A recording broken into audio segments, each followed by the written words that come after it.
In this video, I'm going to show you how to add Stripe into Shopify. First of all, make sure that you are in the admin dashboard. Next, in the bottom left corner, as you can see right here, click into Settings. Once you are into Settings, you will head to the Payments section. As you can see, you should see a page like this that says Shopify Payments. Now, let me explain something for you.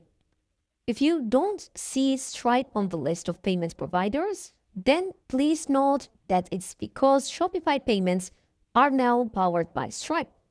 So just continue by opting for the Shopify payments option, since it's using the Stripe payment processor. So to complete the setup, all you will have to do is click on Complete Account Setup, as you can see on the screen.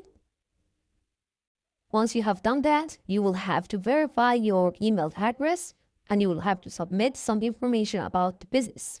So I will verify my email address to show you the information about the business that you will have to submit.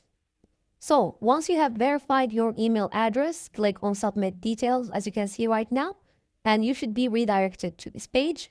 And if you are an individual, you mark yourself as an individual. If you are a registered business or a non-profit. So can I go for an individual? Click on Next.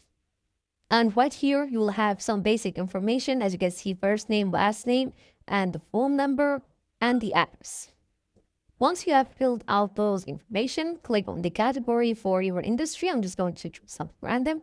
And then description of the products or service that you are selling. Details in the customer bank statement. So basically the store name and your bank statement, and move on. So once you have submitted all of this information, as I said, this information is just for the sake of the tutorial. Click on Confirm and then click on Confirm. I would really also suggest that you upload these documents. As you can see, residential address documents and the identity document. All you would have to do is click on Upload and choose the folder, and then simply click Submit for verification. And once your information has been verified, make sure to turn on two-step verification with your phone number, and that's about it. Thanks for watching.